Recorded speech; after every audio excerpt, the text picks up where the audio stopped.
Assalamualaikum warahmatullahi wabarakatuh, teman-teman semua, kawan-kawan semua, apa kabarnya siang hari ini? Kembali lagi di channel saya Raja Dilong ya.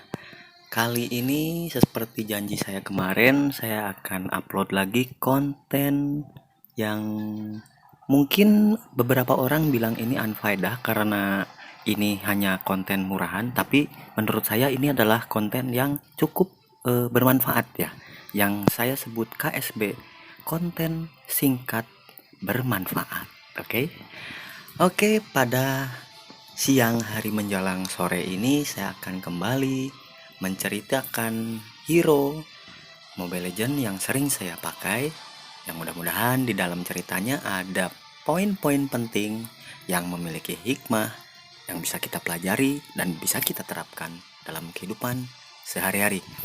Oke, lanjut saja. Hero kali ini yang akan saya ceritakan adalah Marksman ya. Marksman yang biasa saya gunakan yaitu Moskov atau Ocop ya. Oke, kita lihat. Ini dia hero-nya. Spear of Bone Dragon ya.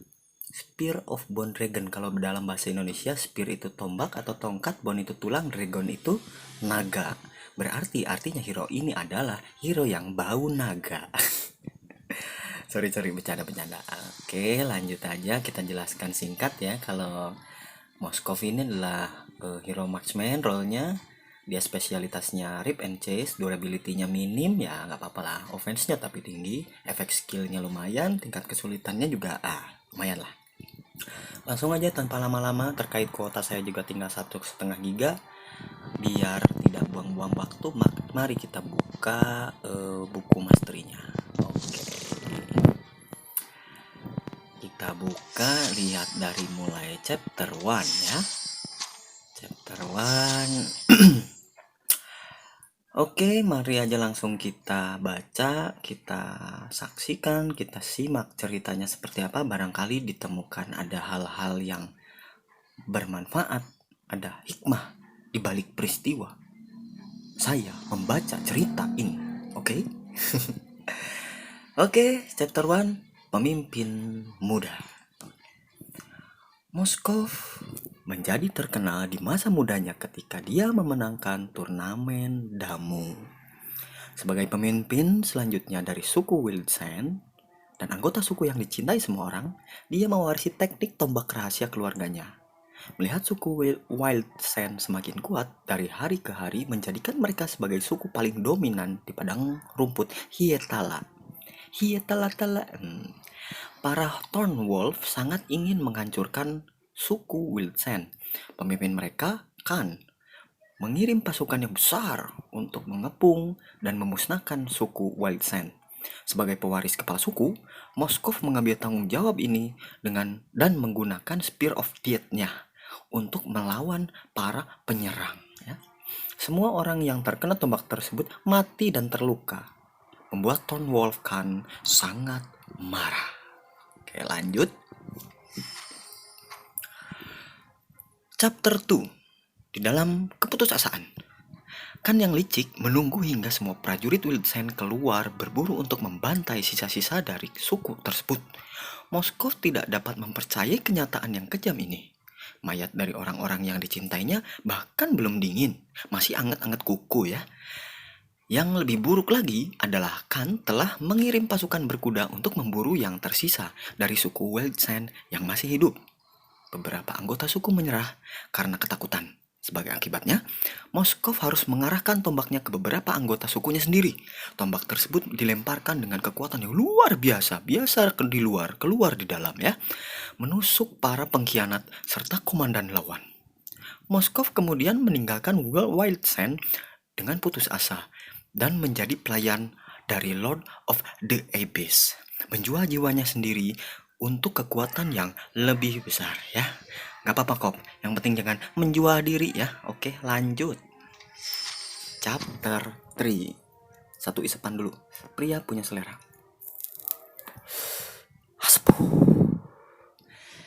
Degradasi jiwa.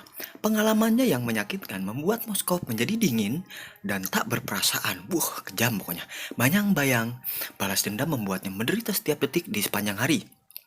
Untuk mendapatkan kekuatan yang lebih besar, Moskov jatuh ke dalam Dark Abyss dan melayani Ratu Kematian. Wow, melayani.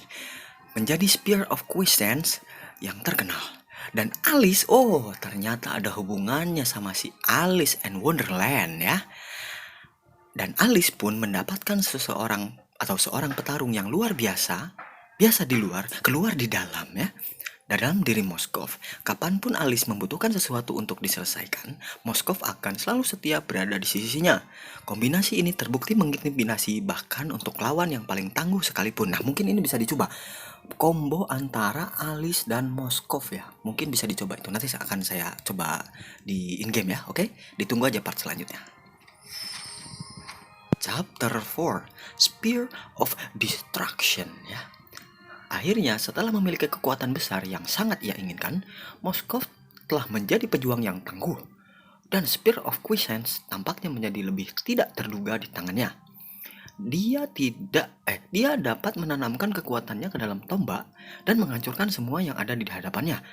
Ketika telah berisi penuh dan dilemparkan, tidak peduli berapa banyak lawan yang berada di jalurnya, mereka tidak akan dapat menahan kekuatan mematikan dari tombak yang berbahaya ini. Wow, tombak, tom-tom, dan bak-bak ya. Oke, mungkin segitu doang. Ini cerita si Moskov ini cukup singkat ya. Barangkali kita akan coba cari tahu apa sih yang bisa kita ambil segi positifnya dari cerita si Moskov. Kalau dilihat secara singkat dari awal tadi kayaknya isinya tentang dendam yang muncul akibat tindasan ya. Akibat tindasan dari sebuah suku yang dipimpin oleh si Khan ini terhadap sukunya si Moskov, yaitu Wild Sand ya. Ya, akhirnya si Moskov menjadi pedendam yang menjadikannya menjadi buas ya, menjadi buas. Dilihat bahwa di sini diceritakan di chapter 2 bahwa Moskov kemudian meninggalkan Wildsen dengan putus asa dan menjadi pelayan The Lord of Abyss, menjual jiwanya sendiri untuk kekuatan yang lebih besar. Nah, di sini kita bisa ambil hikmah ya, bahwa bila mana kita putus asa dalam menghadapi sesuatu atau dalam keadaan seperti apapun, tolong jangan menghalalkan segala cara untuk mencapai tujuan gitu. Meskipun terkadang pandangan kita itu tidak sepenuhnya baik gitu. Kadang kita harus mendengarkan saran dari teman-teman terdekat kita gitu kan. Seperti kalau ini Moskov, dia karena dia putus asa akhirnya dia menjual jiwanya itu ke Lord of the Abyss ya.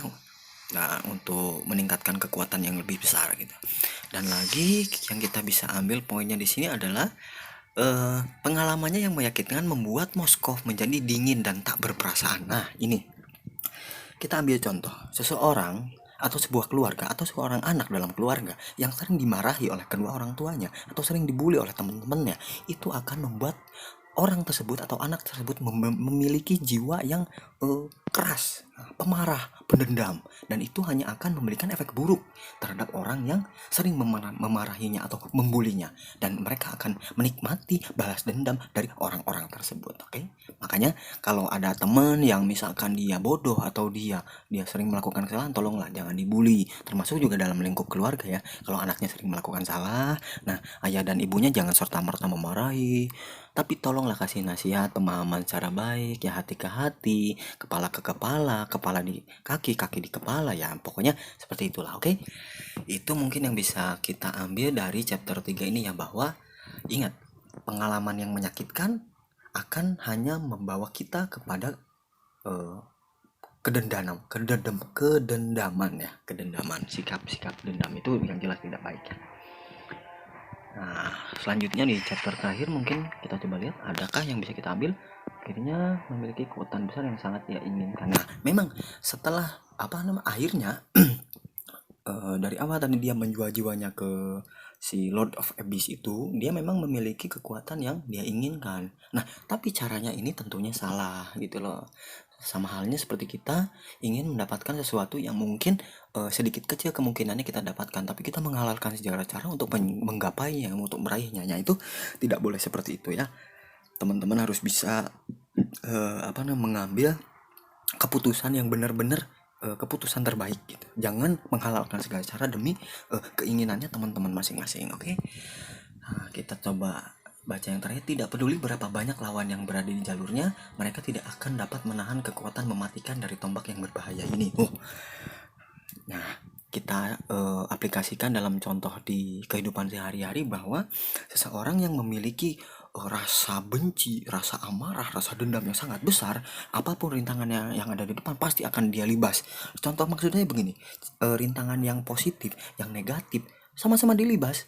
Padahal kita tidak boleh seperti itu. Tidak boleh seperti ini. Siapa lagi yang invite?